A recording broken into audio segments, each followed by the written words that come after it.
Shabbat Shalom. Antes me han pedido que diera una clase de hebreo para las canciones en hebreo. ¿Sabéis qué significa Shabbat Shalom? Porque si hablamos en lenguas pero no interpretamos, nos quedamos a dos velas, sin edificación.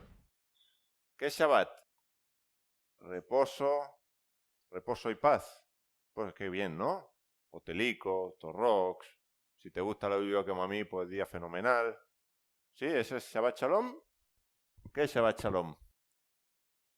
Shabbat es detenerse, cesar de hacer lo que venimos haciendo durante 6 días en la semana. Con lo cual todo el trajín, todo el ajetreo, toda la dinámica que traemos durante la semana es un alto en el camino.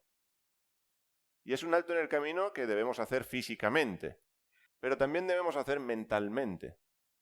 Porque a veces la dificultad no está en parar físicamente, sino en parar aquí. Aquí cesamos de los 6 días o ya estamos pensando los siguientes 6. Hay que parar, detenerse. Dios quiere que hagamos un alto. Porque si no paramos, había una ley que se me quedó grabada en el código de cuando me saqué el carnet de conducir. Mi profesor decía, a más velocidad, menos visión. Y tiene razón. Cuanto más corre, menos ves. Tú vas a 120, ¿has visto? No. No has visto. Porque ha pasado tan rápido. Entonces necesitamos parar, detenernos un día a la semana. ¿Para qué? Para ver. Para ver a Dios, para ver su palabra. Y a Dios lo podemos ver de muchas maneras. Una de ellas es en la comunión unos con otros. Ya tenemos Shabbat. Shalom, paz. Pues no. Sí, paz, claro, también. Pero no solo paz. Shalom tiene que ver con un verbo que es el verbo shalam. ¿Y sabéis para qué se utiliza el verbo shalam? Muy fácil, lo vamos a entender. Si yo te presto dinero y tú me debes dinero, cuando me lo devuelves, ¿qué me vas a decir? ¿Que estamos en...? No, sí, gracias, pero... que estamos... Bien, eres educado. Es de bien nacido ser agradecido. Que estamos en paz. ¿Por qué? Porque no hay deuda. Eso es shalom. Eso es shalom. ¿Tenemos paz por qué? Porque no tenemos deuda. Las deudas, ¿qué producen? Ansiedad, estrés, y ahora cómo pagaré, y ahora cómo salgo de esto. Y al que le debemos, oye, ¿y cuándo me va a pagar? ¿Y cuándo me va a pagar? ¿Y cuándo me va a pagar? Y eso que genera en nosotros, ausencia de paz. Luego, cuando no hay deuda, hay paz. Es la paz que viene por no deber. ¿Y a Dios qué le debemos? Pero nuestra deuda está pagada. Y la Biblia nos dice que estamos en paz con Dios. Que ahora tenemos paz con Dios. Luego, esa paz que tenemos con Dios, ¿qué nos da?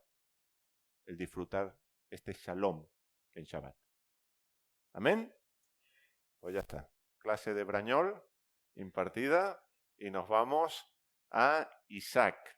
Bien, ayer hablamos del Padre, hoy del Hijo, mañana del Espíritu. Hoy nos vamos con Isaac. Bueno, ya comenté que vamos a hablar de un intercesor apasionado por la esposa. Pero también comenté que Isaac, pues hombre, personaje que destaque por su personalidad no es. No le vemos ahí decir, qué ejemplo Isaac. El padre sí. Jacob va a tener tela. Pero es que además a Isaac la Biblia le dedica un par de capitulitos y como protagonista secundario.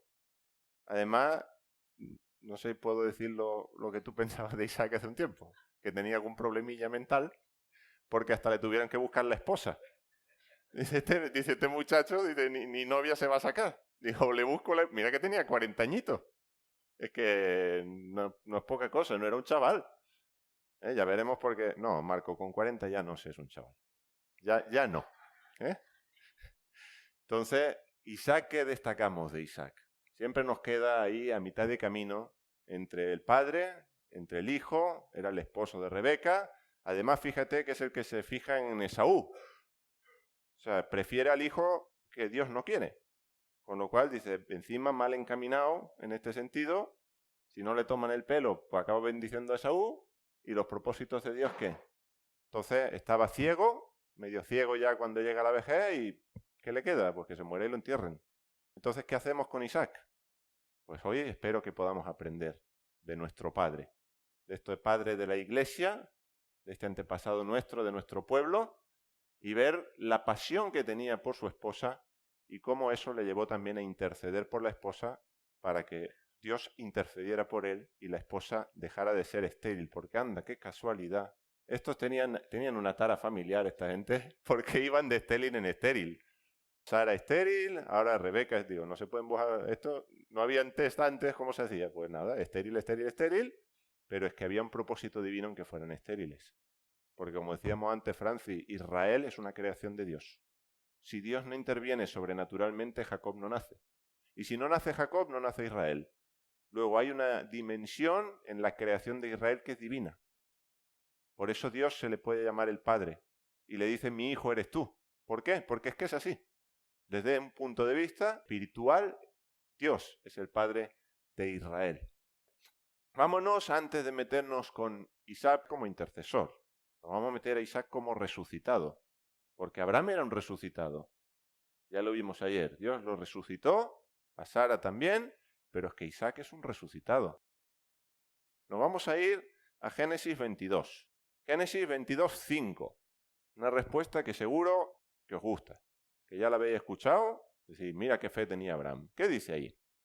Y dijo Abraham a sus siervos, esperad aquí con el asno, y yo y el muchacho, ¿qué va a pasar? Iremos hasta allí y adoraremos, ¿y qué? Y volveremos. Claro, dices, lo tenía claro, ¿no? Ya Abraham sabía, vamos a volver. Muy bien. Ve por favor al versículo 19 del mismo capítulo. Versículo 19. ¿Qué dice? ¿Quién volvió? ¿Y Isaac? ¿Lo podéis leer otra vez, por favor? Y volvió Abraham a sus siervos. ¿Y dónde está Isaac? ¿No ha dicho que volverían? ¿Por qué no dice y Abraham e Isaac volvieron? Entonces Isaac no vuelve. ¿Dónde está Isaac? Magia. ¿Lo habías visto alguna vez? Anda. ¿A dónde se ha ido Isaac? Porque morir no murió. Hebreos, capítulo 11, versículos 17 y 19. Va a decir el escritor de esta llamada carta, por fe Abraham, siendo probado, ofreció a Isaac, y el que recibió las promesas ofrecía su unigénito, habiéndosele dicho, en Isaac te será llamada simiente, pensando que Dios es poderoso para levantar aún de entre los muertos, cosa que ya sabemos de dónde le viene, de donde en sentido figurado también lo volvió a recibir. Así que Isaac, en sentido figurado, era un resucitado. Esta palabra en sentido figurado, en griego, vais a saber del tirón cuál es. Parábola. Así que según este escritor de esta llamada carta a los hebreos, nos va a decir que en Génesis 22 tenemos una parábola de un resucitado. Y en hebreo la palabra parábola es mashal, de donde tenemos el libro de Mishlei, que es proverbios, refranes, dichos.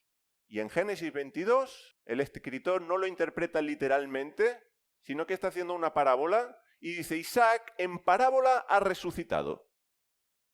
Fíjate que se van, pero Isaac no vuelve. ¿Dónde está? ¿Cuándo va a volver a aparecer Isaac en el relato bíblico?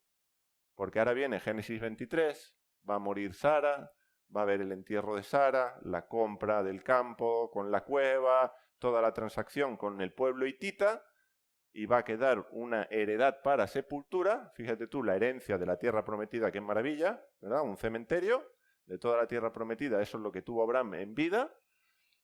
Y después de eso, se manda al siervo a buscar esposa para Isaac, tenemos ese juramento, viene el siervo con Rebeca, y ahí tenemos a Isaac de vuelta. Ahí volvemos a tener a Isaac, a ese resucitado. Ahora tenemos a un resucitado que viene a encontrarse con la esposa. Que la esposa, por cierto, ¿de dónde viene? ¿De Israel o del exilio? Han tenido que ir a buscarla fuera de la tierra prometida. La esposa está en el exilio. Y el siervo está buscando a la esposa para que venga y se encuentre con el esposo resucitado. ¿Bien? Pues ahí tenemos a Isaac. E Isaac es también figura de nosotros. Lo va a decir Pablo en Gálatas. ¿Es figura de Jesús? Sí, es la simiente, claro. Y en este sentido, ¿podemos conectar a Isaac con Jesús? Por supuesto. Pero Pablo nos va a decir que Isaac es figura nuestra. Ismael, figura de los que persiguen a Isaac. A nosotros que somos hijos de la promesa. Porque tú, ¿por qué eres hijo de Dios? Por la promesa. Igual que Isaac. Y ya vimos ayer que tú y yo estamos resucitados con Cristo. Porque nuestras deudas, nuestro pecado ha sido perdonado. Luego tenemos vida y hemos sido vivificados. ¿Bien?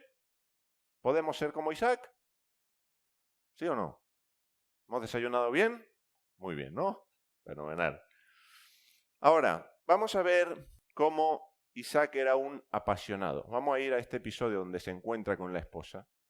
Y vamos a ver 2 episodios donde la pasión se le nota. 40 años sin mujer, pues imagínate tú cómo estaría Isaac. Génesis 24. Vamos a leer desde el 62 al 67.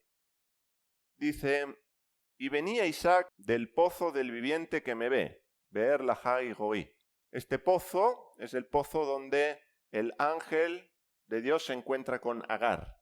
¿Bien? Y le anuncia que Ismael va a nacer, le da el nombre. Ismael es un nombre dado por Dios. Ahí no nos vamos a meter hoy con Ismael, pero en Génesis Ismael no tiene ninguna connotación negativa. Bueno, una, que juega con Isaac, según el texto hebreo. Y eso es negativo por las connotaciones del verbo jugar, que también veremos hoy. Pero no hay una carga especialmente negativa en Ismael. Dios le da nombre a Ismael, significa Dios oye. Dios vela por la vida de Ismael. Dios cuida de Ismael y hace que crezca y sea una nación de la que vendrán 12 príncipes, 12 tribus. Con lo cual, desde Génesis, cuidado con Ismael. Otra cosa en lo que ha acabado siendo. Pero Ismael en Génesis tiene todo el respaldo de Dios. Pozo viviente que me ve. Dice, y él, Isaac, estaba morando en la tierra del Negev. El Negev es la tierra del sur, ¿bien? Donde está el desierto. Y salió Isaac a meditar. ¿Cuántos tienen a meditar? Nadie tiene a meditar. ¿O estáis meditando vosotros? A ver, está a meditar. ¿Quién tiene otra cosa? Ya lo sabía. Vale. Deambular. Deambular. ¿Qué más? Vamos, señores, que me lo quitan de las manos. ¿Qué tenemos? Un paseo por el campo. Orar. ¿Y tú decías? Apartarse. Estaba apartado. Tú lo pones ya como la explicación a lo que estaba viviendo Isaac. Perfecto. Muy bien. ¿Quién más decía algo por aquí? Había salido al campo, sí, a meditar al campo, a pasear, a deambular, a dar un paseo. No, pues, hombre, un hombre reflexivo, meditando, recapacitando. Muy bien, pues os cuento un secreto. La palabra que tenemos aquí es una palabra rara, no lo siguiente. Porque hay palabritas raras en la Biblia que solo aparecen una sola vez en toda la Biblia. Esas palabras son llamadas apax. Y es una palabra que en un cuerpo de textos, en un autor, en un escritor, solo la ha utilizado una vez. Luego, saber qué significa esa palabra, vaya usted a saber. Y aquí tenemos un vaya usted a saber. Un apax en andaluz. Un vaya usted a saber qué es lo que significa esta palabra. ¿Bien? Sí, es posible que fuera a meditar, es posible que fuera a orar, es posible que fuera a caminar, es posible que fuera a pasear. La realidad es que no sabemos muy bien qué estaba haciendo Isaac. El caso es que estaba allí, en el pozo del viviente que me ve, y él estaba morando en el Negev. Entonces salió Isaac, no se sabe hacer qué, al campo, al atardecer. Esta hora es importante también, la hora del sacrificio de la tarde. Aquí aún no está constituido el culto, no está constituido el Mishkan, no tenemos el templo, pero la hora de la tarde llegará a ser importante. Yeshua, ¿a qué hora estaba muriendo? Y alzó sus ojos y vio. Y he aquí unos camellos que venían. O sea que si alzó los ojos es que estaba así, ¿eh? ¿Lo habéis pensado alguna vez? Y cuando tú estás así, ¿cómo estás? feliz de la vida, ¿verdad? Cuando estás así, ¿cómo estás? Afligido, triste, cabizbajo, por eso se utiliza esto. Entonces Dios, cuando utiliza alza tus ojos, cambia la actitud. Porque el alzar los ojos nos cambia. Así que cuando estés triste, acuérdate, la cabeza por arriba. Y eso ayuda a la emoción. ¿Sí? El lenguaje corporal, todo, hay una ciencia ahí detrás. Bueno, dice que alzó Isaac los ojos y vio los camellos. Pero es que Rebeca también los alzó. Flechazo aquí, ¿eh? Dice, y alzó Rebeca sus ojos y vio a Isaac y literalmente cayó del camello. Esto es lo que dice. Porque es el verbo nafal, que os sonará seguramente de nefilim, los caídos. Bueno, el verbo nafal es caer. Y aquí se utiliza el verbo caer. ¿Quién más se cayó cuando vio a Jesús camino a Damasco? Empieza por pa y termina por blo. Muy bien. Y ahí tenemos a alguien que se cayó. Rebeca, cuando ve a Isaac y aún no sabe quién es, porque ahora le va a preguntar al siervo, ¿y ese quién es? Y qué apañado, ¿no? Qué guapo. Con lo alto que... Imagínate la leche que se dio Rebeca. Y de que se cayó del camello. Fíjate el impacto que le produjo Isaac. Hombre, es que era un resucitado. Bueno, dice y le dijo al siervo, ¿quién es este varón que anda por el campo a nuestro encuentro? Nos podríamos ir a cantar si quisiéramos también, ¿no? Tela, lo que hay aquí. Bueno, y dijo el siervo, él es mi señor. Se sigue pareciendo un poquito a Jesús, ¿no? Y tomó el velo y se cubrió. Me voy a poner interesante, no voy a poner todo tan fácil a este, ¿no? Y contó el siervo a Isaac todo lo que había hecho. Y ahora versículo 67. Y aquí es donde quiero poner la atención. Dice, y la trajo Isaac a la tienda de su madre Sara, tomó a Rebeca y le fue por varona y la amó. ¡Qué bonito! ¿Habéis visto qué noviazgo, qué cortejo, qué ceremonia, qué viaje de bodas? Impresionante, ¿no? Ella tapándose con el velo y Isaac quitándoselo. Claro, 40 añitos llevaba el muchacho. ¿Era apasionado o no era apasionado? ¿Había fogosidad en Isaac o no la había? 40 años aguantando, pues imagínate, se achicharraba el muchacho, dice Gustavo, ¿no? Se achicharró. ¿Era apasionado o no era apasionado por la esposa? Aquí hay algo precioso cuando nos dice que Isaac la amó. Este es un verbo que aparece mucho, pero conjugado como está conjugado aquí, solo aparece otra vez en la Biblia. ¿Sabéis cuándo? Y es un episodio que nos presenta totalmente lo contrario de Isaac. Y lo vamos a comparar. ¿Sabéis quién fue Amnón? ¿Y sabéis quién fue Tamar? ¿Y sabéis lo que pasó entre Amnón y Tamar? Nos vamos al segundo libro de Samuel, capítulo 13, versículo 1. Ahí vamos a tener el mismo verbo con la misma conjugación. Y solo va a aparecer en este capítulo Génesis 24 y en 2 de Samuel 13. Fijaros que nos dice en el versículo 1. Y sucedió después de esto, que teniendo Absalón, hijo de David, una hermana hermosa que se llamaba Tamar, así que Tamar, hija de David, hermana de Absalón, se enamoró de ella Amnón, hijo de David. Este se enamoró de ella es ese y la amó de Génesis. Es lo mismo. Aunque en un lado traducen y se enamoró y en el otro la amó, es lo mismo. Porque el verbo amar en hebreo implica todo. Tú no puedes hacer una distinción de si es enamoramiento, de si es amor, no. Todo está en el mismo saco del amor. ¿Bien? Entonces podríamos leer aquí, y la amó. Igual que leemos y la amó. Y si aquí leemos se enamoró, pues Isaac se enamoró de Rebeca también. Después de tomarla, no antes. Y aquí hay muchas lecciones para los jovencitos sobre todo también. Y para los no tan jovencitos. De cómo funciona el amor dentro del matrimonio o cómo debe funcionar el amor dentro del matrimonio. ¿Qué pasa aquí con Amnón hijo de David y Tamar. Bueno, pues que se enamora, hay toda una trama, dice, dile que te lleve las hojuelas a la cama, que estás malo, no sé, todo, claro, prepara todo. ¿Qué acaba pasando en la historia? Que lamentablemente, y Tamar le dice, oye, no hagas esto, pídeme en matrimonio, no voy a serte negada y vamos a hacer las cosas bien. Y Amnón dice, y la violó. Y es uno de los episodios tristes, oscuros, que la Biblia también presenta, donde también tenemos violaciones.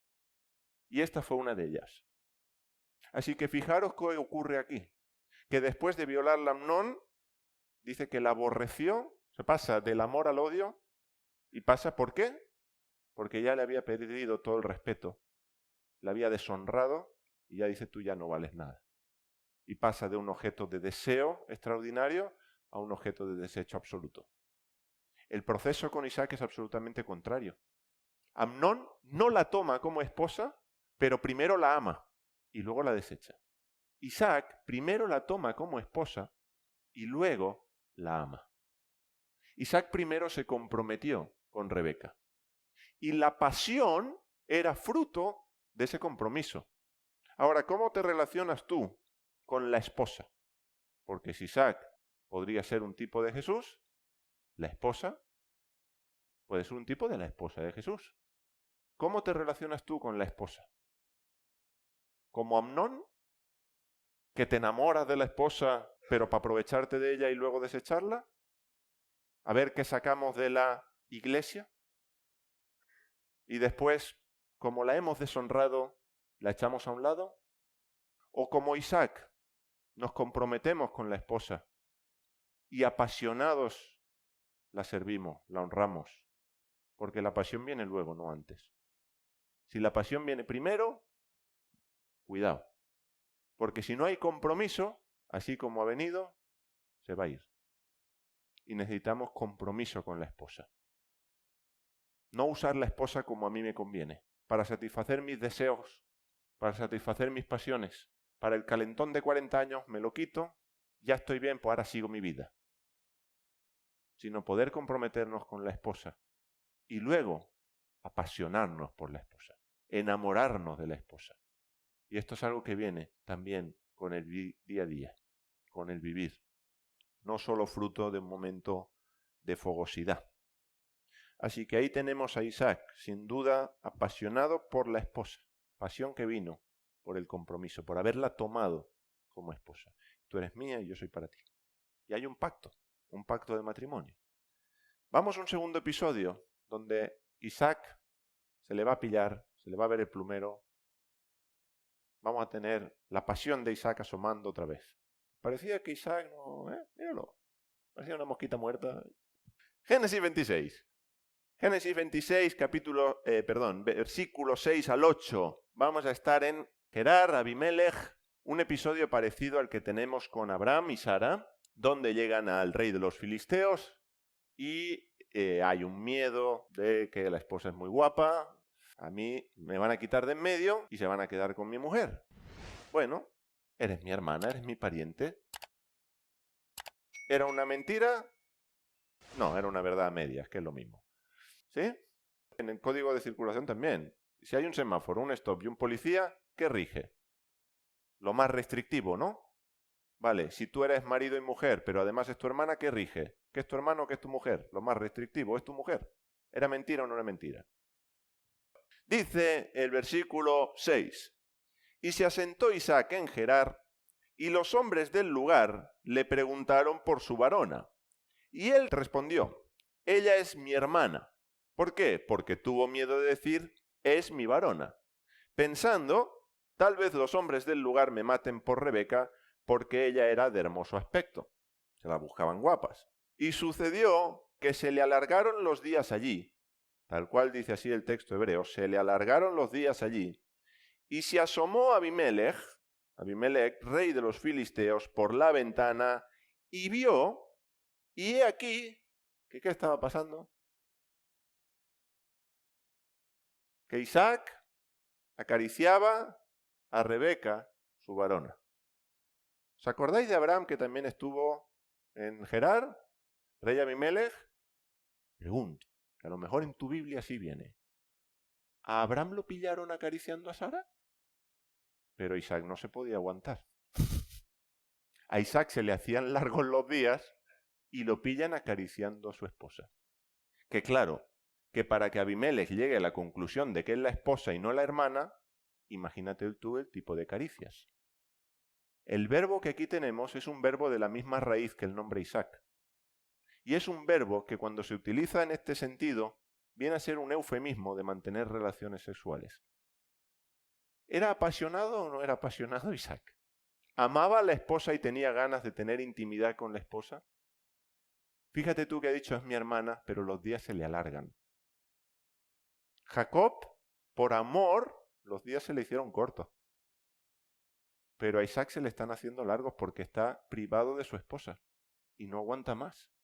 Necesita estar con ella, necesita tener intimidad con ella. ¿Amaba a la esposa? ¿Habías pensado esto de Isaac alguna vez?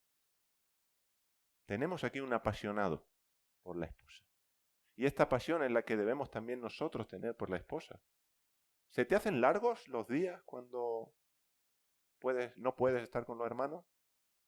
Hay un anhelo, un deseo de tener comunión, de tener intimidad, de participar como estamos participando aquí. O bueno, pues si pasan un mes, 2 meses, 3 meses, 4 meses y no ve a mi hermanico, pues sí, es que no se ha dado la oportunidad, pero la has buscado. Porque para otras cosas se ha dado la oportunidad. Has buscado el tener comunión, has buscado el tener intimidad con tus hermanos. A Isaac los días se le hacían largos, no aguantó más y lo pillaron. Menos mal que estaban casados. Luego viene la regañeta de un rey que no es de Israel, y hay toda una trama ahí que es muy interesante también, pero no sería el tema para hoy. Así que continuamos avanzando con este apasionado, que lo pillaron jugando con su mujer. Pero es que además de ser un apasionado, también vemos que intercedió por la esposa. Fruto de este compromiso, fruto de esta pasión que tenía, oró por ella. Nos vamos a Génesis 25. Génesis 25 vamos a leer del 19 al 21. Dice, estas son las generaciones e historias de Isaac, hijo de Abraham. ¿Cómo empiezan las historias y generaciones de Isaac? Con Abraham. Abraham engendró a Isaac. Dice, bueno, pero esto no es la generación de Isaac, esto me está hablando del padre. ¿Por qué las generaciones de Isaac empiezan con Abraham? Os lo dejo de tarea. Y era Isaac de 40 años cuando tomó por varón a Rebeca. Lo de los 40 años no me lo inventaba, que lo pone en la Biblia. 40 años cuando lo tomó por esposa. Ya está en la iglesia, ya le hubiésemos dicho más de una cosa, ¿no? Ya, hombre, tendrás que hacer algo, se te está pasando el arroz. 40 años cuando la tomó por esposa. Y no era tarde, porque era el tiempo de Dios. Tomó por varón a Rebeca, hija de Betuel, el arameo de Padan Aram, hermana de Labán, el arameo, este va a ser el tío de Jacob, tío suegro, y oró Isaac a Adonai por su varona, que era estéril. Y lo aceptó Adonai y concibió Rebeca su varona. Aquí volvemos a tener una de las cositas que a mí me gustan. Algo precioso en el texto hebreo. Cuando dice, y lo aceptó Dios, ¿qué pone en tu Biblia? ¿Lo escuchó? ¿Lo atendió? ¿Qué más? Luis, ¿atendió? Ah, bueno, ahí entonces vas con la de Rubén. Vale, Rubén se está pasando la ungida. ¿Alguna cosita diferente? No. En hebreo ocurre algo y es que, bueno, como ocurre en español, como ocurre en muchos idiomas, tenemos una raíz de la que derivan luego las diferentes palabras que forman parte de la misma familia. Pues bien, en este caso, el verbo orar y el verbo aceptar, o atender, o escuchar, no son de diferente familia, son la misma familia. Pero claro, orar y escuchar en español no son de la misma familia.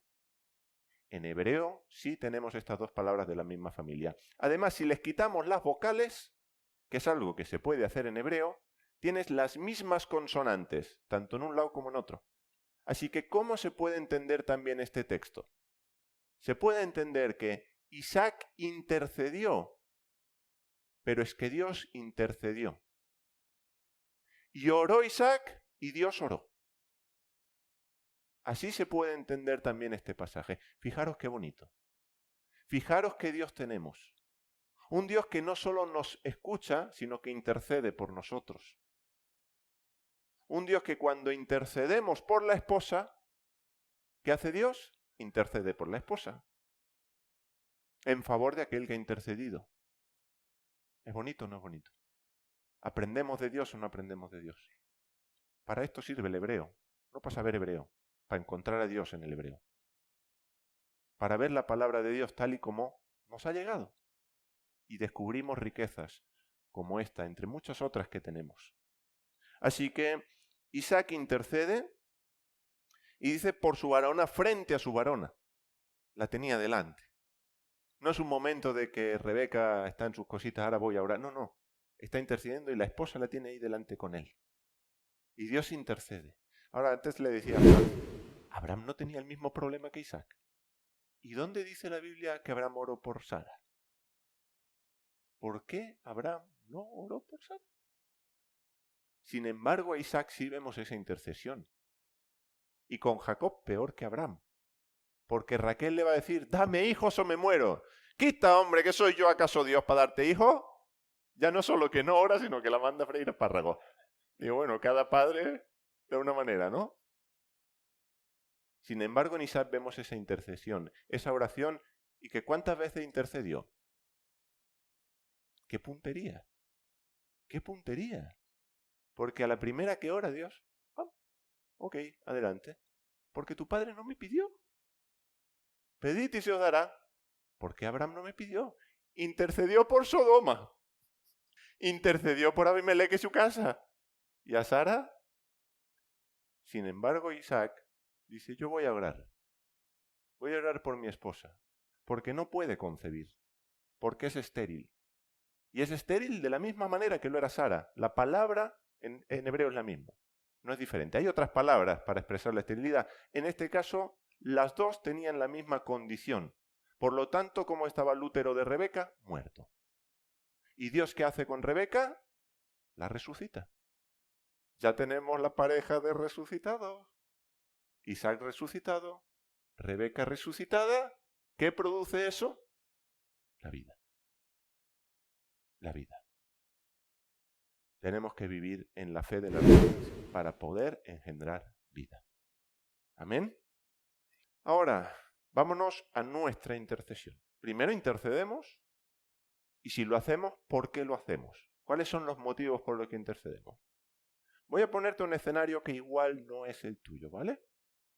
Pero, ¿por qué intercederías si nadie tuviera enfermedad? Si nadie se resfriara, nadie pillara gripe, nadie tuviera cáncer, nadie estuviera internado en un hospital, ¿por qué intercederías? ¿Por qué intercederías si todo el mundo tuviera trabajo? Imagínate que llega la reunión de oración, hermanos, vamos a orar. No, todos estamos sanos. ¿Alguien no tiene trabajo? No, todos tenemos trabajo. Además nos va bien. Nos han aumentado el sueldo. Nos han ascendido.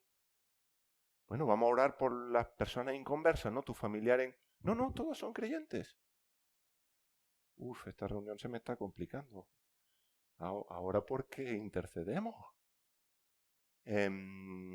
Vamos a interceder, no sé, vamos a interceder. ¿Qué os parece si damos gracias por los alimentos? ¿Por qué intercederíamos? Si no hubiera enfermedad, si no hubiera falta de empleo, si no hubieran familiares inconversos, ¿qué le pediríamos a Dios? ¿Por qué oraríamos? ¿Tenemos motivos de intercesión si eso no estuviera? ¿O nuestros motivos de intercesión son por las enfermedades que, dicho sea de paso, y sin no ser empático, al contrario, entendiendo que la enfermedad es un proceso difícil y doloroso, pero en la vida tendremos aflicción? Hay cosas por las que no hay que orar. Son cosas que hay que aceptar y vivir con ellas. Distinto es que Dios diga, oye, yo quiero que tú pidas por tu sanidad. Yo quiero hacer un milagro. O distinto es que Dios te muestre que tú tienes que interceder por alguien para que sea sanado. Pero hermano, enfermedad vamos a tener. ¿Que orar para que Dios nos quite la gripe? Hombre, pues igual no hace falta. Igual lo que hay que hacer es pasar la gripe. Orar para que el Señor nos cure de determinadas cosas, pues igual no. Igual lo que hay que decir, Padre, ayúdame a vivir con esta circunstancia, a ser agradecido, a ser no egocéntrico, porque la enfermedad, sobre todo cuando es larga, nos vuelve egocéntrico. El dolor no te acerca a Dios necesariamente. El dolor te puede acercar mucho a ti, mucho a tu dolor y a lo que tú estás pasando. Pero ¿con quién lo comentábamos? Con Javi y Tere, esta mañana en el desayuno. Una de las claves del libro de Job está cuando él, en medio de su dolor, porque aún no se lo ha quitado Dios, en medio de su enfermedad y de su pérdida, tiene la capacidad de, después de haber visto a Dios en el dolor, interceder por sus amigos. Y después de interceder, es cuando Dios dice, ahora viene la restitución, pero no antes. En medio de la enfermedad, una de las cosas que tenemos que hacer es encontrar a Dios. Cuando Él se nos revela en medio de la enfermedad sigue, pero nuestra actitud cambia.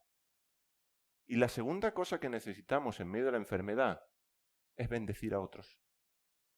No quedarnos en nuestro dolor y en lo mal que lo estamos pasando. Es decir, sí, yo estoy así, ok, vale, voy a interceder por otros. Voy a ayudar a otros.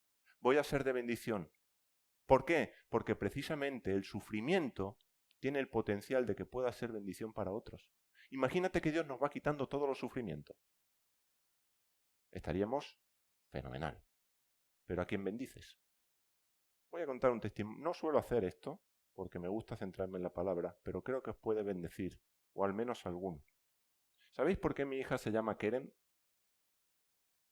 Tenemos 3 niños, Matthew, Luz y Keren, la mediana Keren. ¿Sabéis por qué se llama Keren?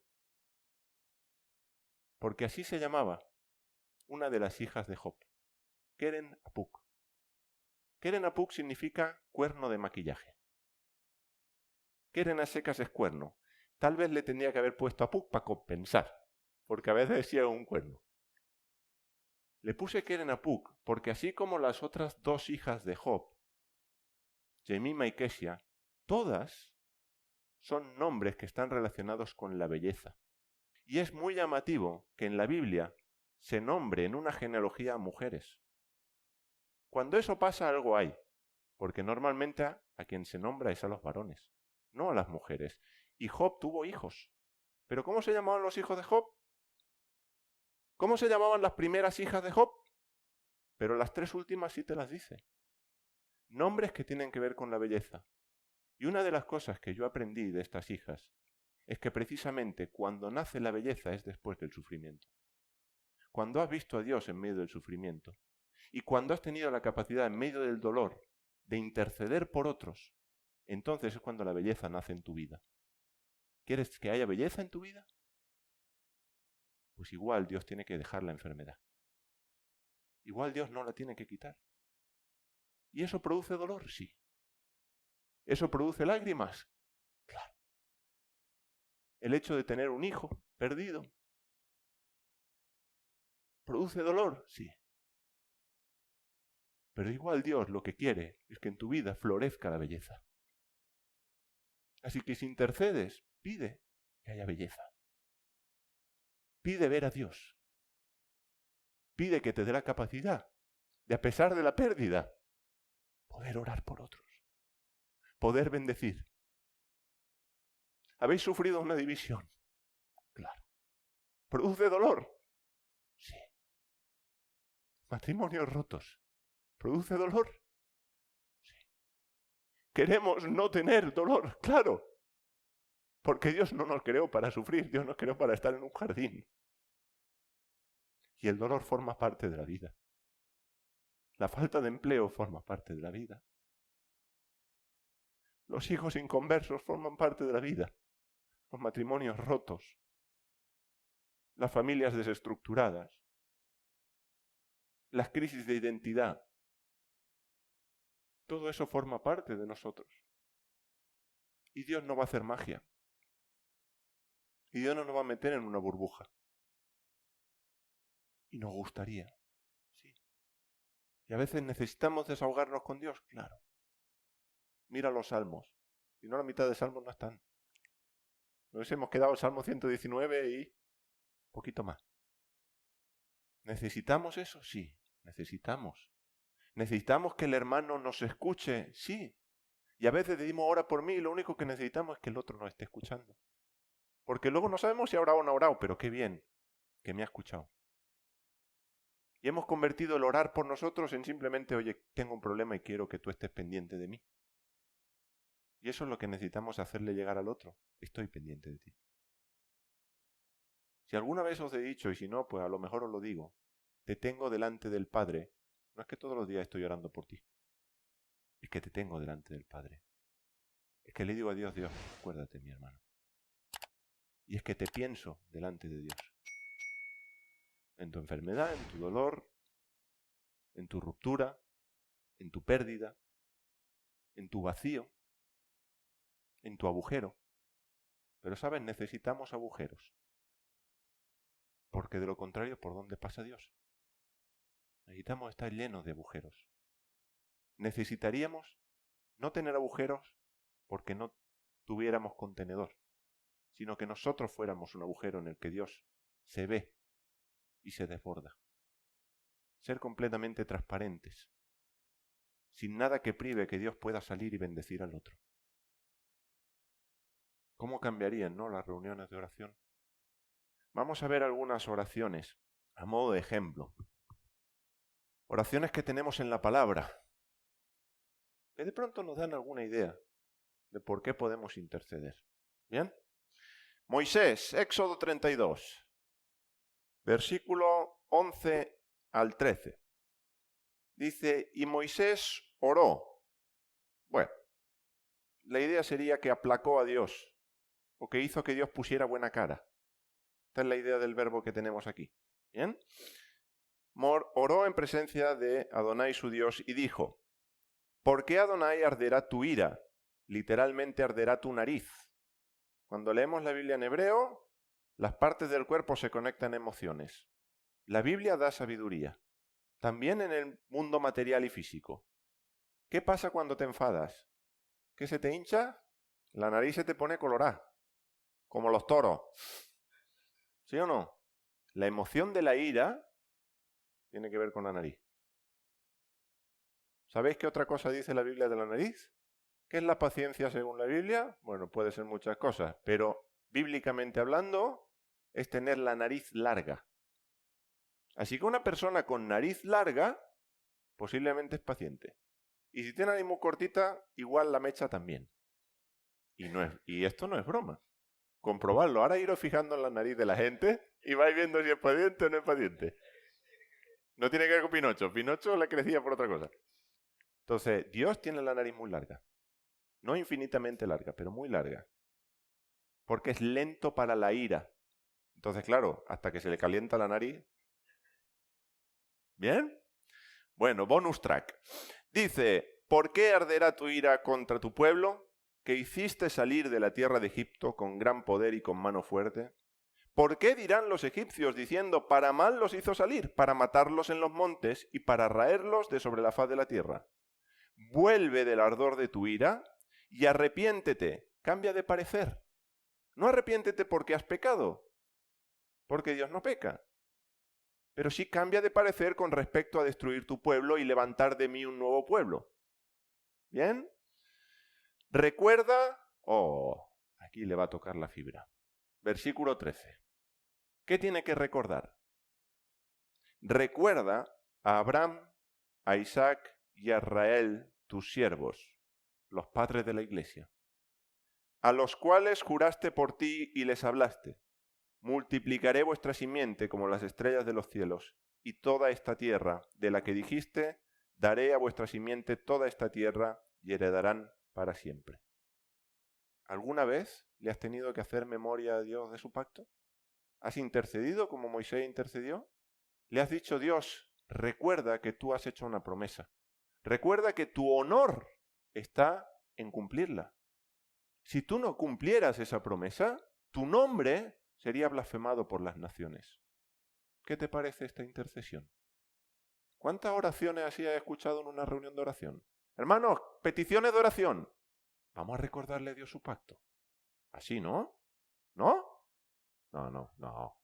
Sí, hombre, alguna vez, ¿no? No, ¿en serio? ¿Nadie? No me lo puedo creer. En Almería tampoco, ¿eh? No, 3 kilos, que no pasa nada. Moisés oró así. ¿Por qué oró así a Moisés? Porque Moisés conocía a Dios. Si no conocemos a Dios, navegamos en la oración. ¿Será su voluntad? ¿No será? ¿Querrá? ¿No querrá? Y entramos en una espiral de ¿y la voluntad de Dios para mi vida? A lo mejor no somos tan importantes. Y a lo mejor para tu vida Dios no quiere tantas cosas. Pero intercedemos por su plan, por su promesa. Intercedemos por la esposa. Otra oración, Samuel. Vámonos al primer libro del profeta, Samuel, capítulo 12, versos 19 al 23. Dice el verso 19, y dijeron todo el pueblo a Samuel, claro, la han liado, vamos a ponerlo en contexto, la han liado. Porque han pedido rey, ya sabemos la historia, ¿no? Uy, qué malos pidiendo rey. Es que igual se veían las otras naciones un poco más fuertes. Igual como país se veían débiles. Decimos, no tenemos rey, estamos desprotegidos. ¿Quién pelea por nosotros? Claro, olvidándose de que es Dios el que pelea. ¿Hicieron mal pidiendo? Sí. ¿Que si nos metemos en el pellejo también nos pasa a nosotros? También. Pero lo liaron. Y entonces hay unas señales de truenos y tal, que a veces no recordamos este episodio, pero claro, el pueblo le entra más miedo todavía y dice, oye, Samuel, ora por nosotros. Ora por tus siervos a Dios y no moriremos. Porque hemos añadido a todos nuestros pecados la maldad de pedir rey para nosotros. Y dijo Samuel al pueblo, ole, ole y ole por Samuel. No temáis, vosotros habéis hecho toda esta maldad. Sin embargo, no os apartéis de en pos de Adonai y servid a Adonai con todo vuestro corazón. Fijaros una cosa, podemos meter la pata y podemos meterla hasta el fondo, pero no dejemos de servir a Dios. Lo que has hecho ya lo has hecho. La que has liado, ¿ahora qué? Pues ya está liada. Ahora no te apartes, porque aún lo puedes empeorar. Sigue sirviendo a Dios.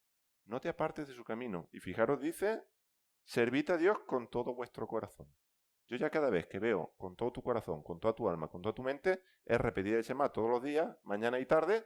¿Qué me viene? Lo que Dios quiere, que le sirvamos con todo nuestro ser. Servid a Dios de esta manera. Y no os apartéis, versículo 21, en pos de las vanidades que no aprovechan ni libran, porque son vanidades. 22. Porque Adonai no desamparará a su pueblo, a causa de su gran nombre, porque Adonai ha querido haceros para él por pueblo. La promesa de Dios. Dios no va a desamparar a Israel. Israel no va a dejar de existir, porque Dios y el nombre de Dios está en juego. Y eso Dios no va a permitir que pase. De nuevo, fíjate cómo el profeta tiene ese vínculo con Moisés, el pacto, la promesa, la gloria del nombre de Dios. 23. Así que yo me voy a ir a mi casita porque me tenéis hasta las narices, me habéis calentado ya, mi nariz no es tan larga y aquí os quedáis. Lejos de mí que peque contra Adonai, cesando de rogar por vosotros. A veces nos entran ganas de dejar de orar por la iglesia. Mira, que ahí se queden. Luis, ¿no te ha pasado nunca? De decir, ya estoy un poquito... Y además conocí un pastor que dijo, a veces se abría la puerta de la iglesia y le pegaría fuego, con todos los hermanos dentro. Ese era, me parece que ese era hijo de Lutero. Lutero también tenía esa manía de ir quemando cosas. A veces pasa. A veces te quemas. Y Samuel tenía motivos para quemarse, ¿eh? Samuel tuvo que aguantar a Saúl, que era para darle de comer aparte. Lejos de mí que peque contra Dios, dejando de orar por vosotros. Los demás pueden pecar, sí. Los demás pueden estar equivocados. Y en este caso no era todos están equivocados menos yo y yo soy el que tiene razón. No, Samuel tenía razón en este caso, sí. ¿Había hecho mal el pueblo? Sí. ¿El pueblo sabía que lo había hecho mal? Sí. Pero Samuel dijo, yo no voy a pecar contra Dios. Cuando dejamos de orar por nuestros hermanos, estén como estén, vean la Torá que vean o que no la vean, estamos pecando contra Dios. Samuel, como Isaac, era un apasionado por la esposa. Estaba comprometido con la esposa e intercedía para que la esposa no fuera estéril. Porque el pecado lo que trae es esterilidad.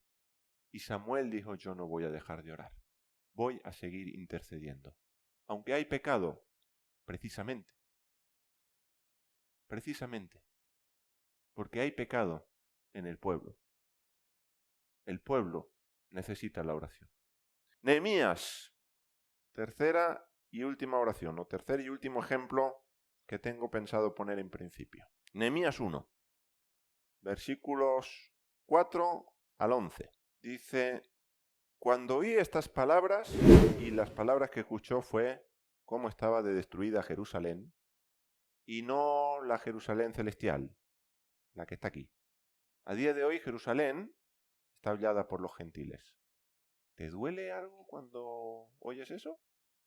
¿O ahí están los judíos y los católicos y ya eso ya no es la tierra de Dios, ya de eso ahora es los cielos, ahora es espíritu y verdad, ahora ya no es ni en este monte ni en aquel? ¿Nos duele cómo está Jerusalén?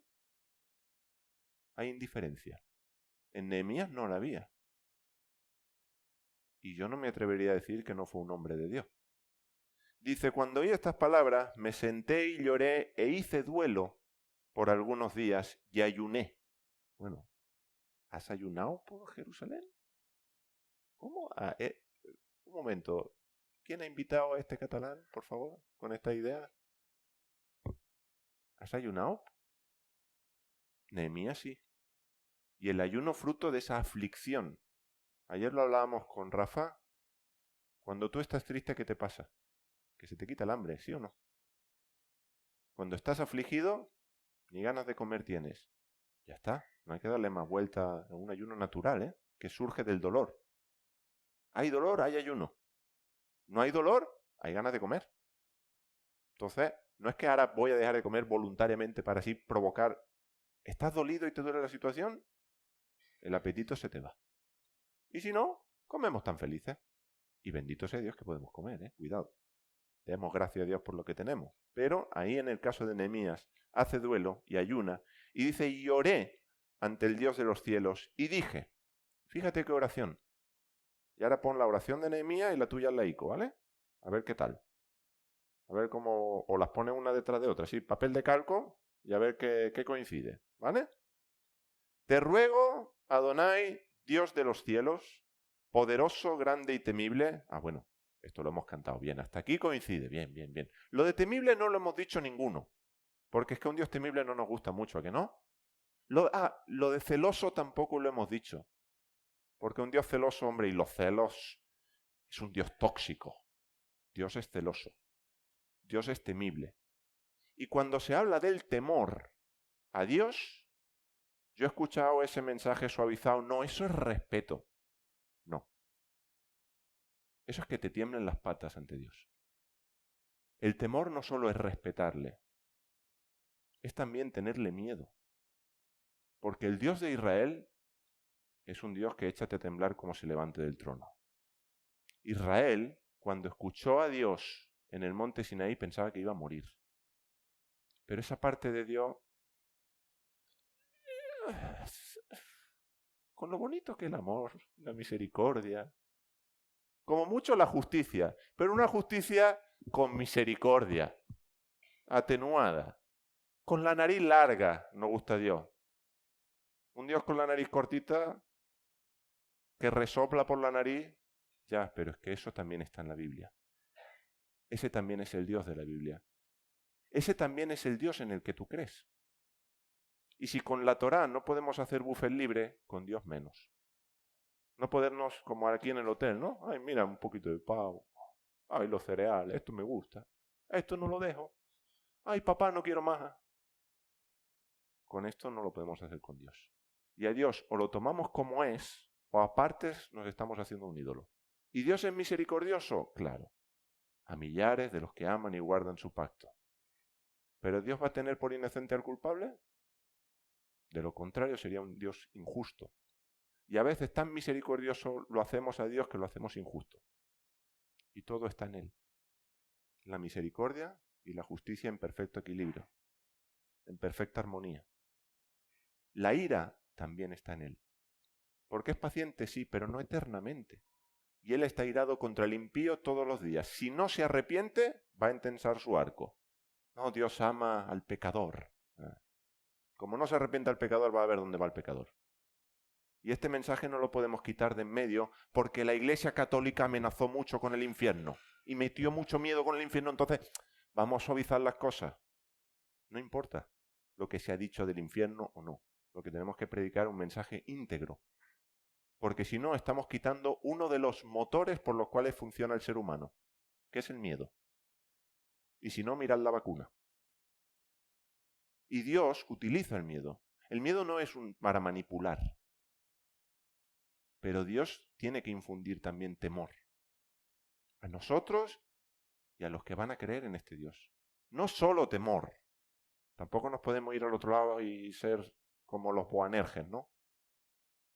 Tenemos que tener el equilibrio que tiene Dios cuando hablamos de Dios. Pero no quitar ni añadir de Dios a nuestra semejanza y a nuestro criterio. Así que también Dios es temible. Dice Nehemías que guarda el pacto, anda, nos va a recordar el nombre de Dios, que guarda el pacto y la bondad a los que le aman y guardan sus mandamientos. Esté por favor, te ruego, tu oído atento y tus ojos abiertos para oír la oración de tu siervo, la que yo te ruego ante ti cada día y noche. Cada día y noche. Yo por la noche duermo, ¿no? Cada día y noche. Por los hijos de Israel tus siervos, por la esposa.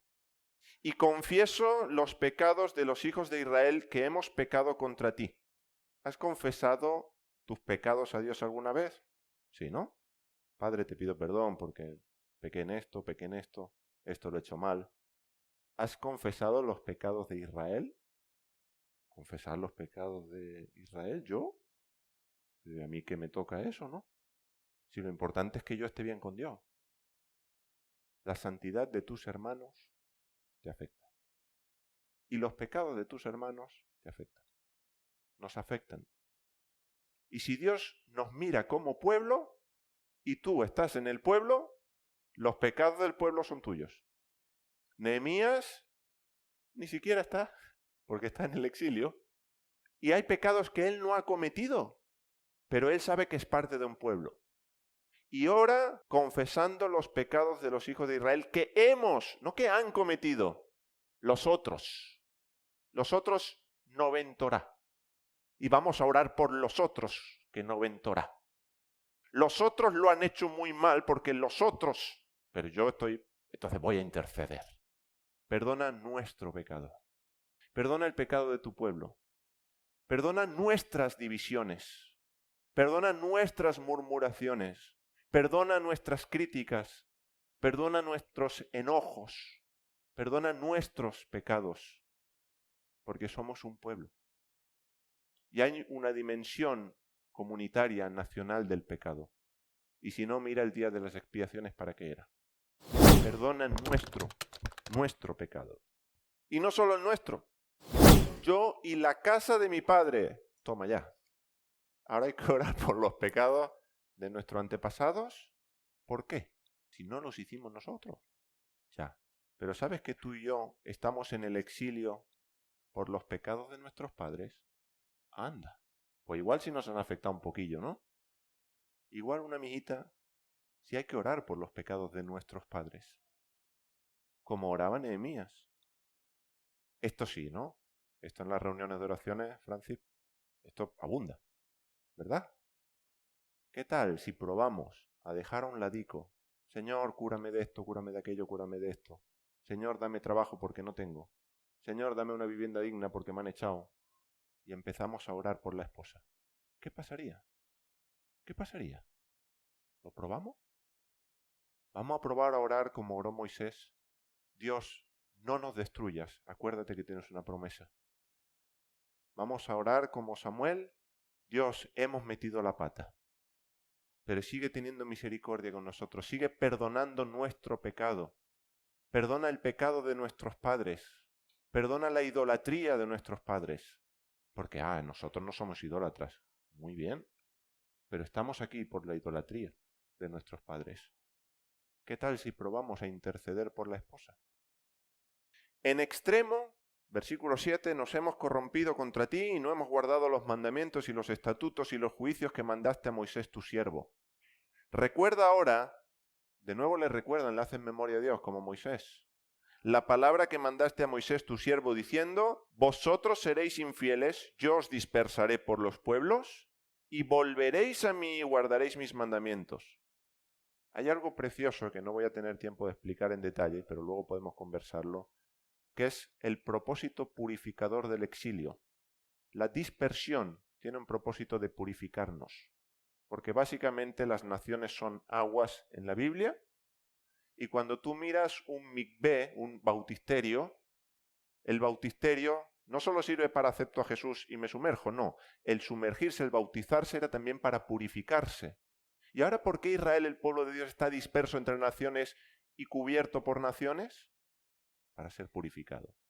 Entonces Dios dice, os voy a mandar al exilio para que os purifiquéis, y entonces dice, porque en hebreo tal cual lo tenemos así, yo os dispersaré y volveréis a mí. Yo os echaré y cuando os eche volveréis a mí. ¿Qué está pasando hoy? ¿Estamos volviendo a Dios en la dispersión? Y guardaréis mis mandamientos y los pondréis por obra. Ahora, una vez pasa esto, dice, si estuviereis o si estuvieren vuestros alejados en el extremo de los cielos, de allí los recogeré y los traeré al lugar que escogí para hacer habitar mi nombre allí. Y ellos son tus siervos y tu pueblo. Qué bonito Nehemías, ¿eh?